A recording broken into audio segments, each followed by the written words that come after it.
Esto es la península ibérica, y esto es la península ibérica hace 2000 años. Bueno, un poco más, porque estamos en el 151 a.C., en plena conquista romana. Ya sabéis, esa época en la que los romanos llegan y se ponen a romanizar a todo el mundo por las buenas o por las malas.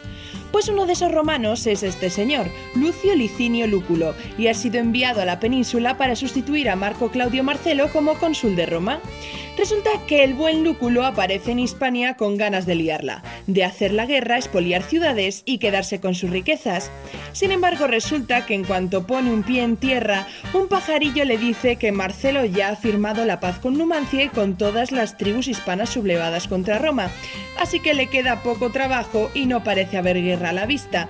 Así que Lúculo, algo cabreado, dice: Mira, chico, yo no he venido hasta aquí para volverme con las manos vacías. Si no hay guerra, me la busco y punto. Y coge a su ejército y se lo lleva a pleno solamen mesetario hasta tierras vacceas.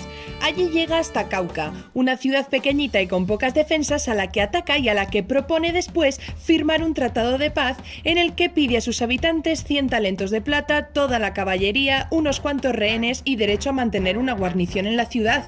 Y los de Cauca van y aceptan. Lúculo evidentemente les traiciona y arrasa la ciudad. La cosa sale muy bien para los romanos, así que después de ver que la estrategia le funciona, vuelve a llevarse a su ejército bajo el solaco veraniego por la meseta, sin bosques ni agua, hasta una ciudad bastante más grande, más poblada y con líderes más resabiados que los caucenses, a Intercatia. Cuando Lúculo llega a la ciudad y les propone firmar la paz, los vacceos se ríen en su cara y le responden algo así como: ¿También queréis concedernos un tratado como el de Cauca o qué? A Lúculo esto le sienta un poco regular, así que planta un cerco a la ciudad.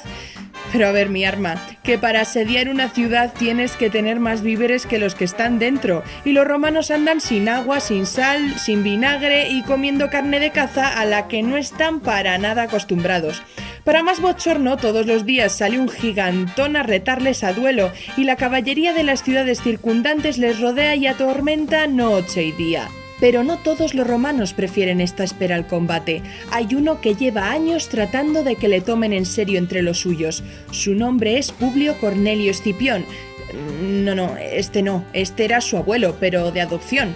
Y parece que su nueva familia le tenía por poca cosa, así que andaba con ganas de demostrar. Y eso que ya de chavalín había combatido junto a su verdadero padre, Emilio Paulo, en la batalla en la que Roma derrota a Macedonia. Pues eso, Publio Cornelio Escipión ha viajado a Hispania para hacer carrera al Senado y de paso callar bocas.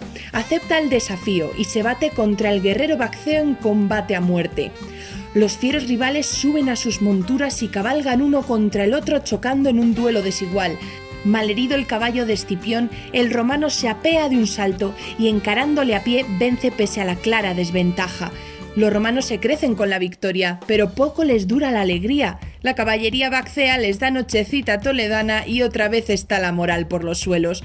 Total, que con medio ejército yéndose por la pata abajo y el otro medio pasando hambre, solo puedes hacer una cosa: atacar. Así que eso es lo que hacen: atacar la ciudad abriendo brecha en los muros. Y Escipión, que de puro nervio se subió el primero a la muralla enemiga, es premiado con la corona muralis. Sin embargo, de poco les sirve, porque los miles allí refugiados repelen el ataque empujando a los romanos hacia los muros y cisternas que los refuerzan, ahogándose varios legionarios en esta retirada. Antes de que los romanos terminen de contar las pérdidas, los vacceos ya han reparado los muros, y el cerco se prolonga hasta que ambos bandos se quedan sin víveres. Cuando el asedio es ya insostenible para los dos, Intercatia accede a claudicar. Pero Lúculo, que había ido en busca de riquezas, no se lleva de allí más que 50 rehenes, víveres para sus soldados y 100.000 capas de lana. Y una manta de palos, al intentar atacar a la vecina Palantia. Con este currículum se retiran Lúculo y los suyos, arrastrando los pies por el polvo de unas tierras que han conseguido vencerles.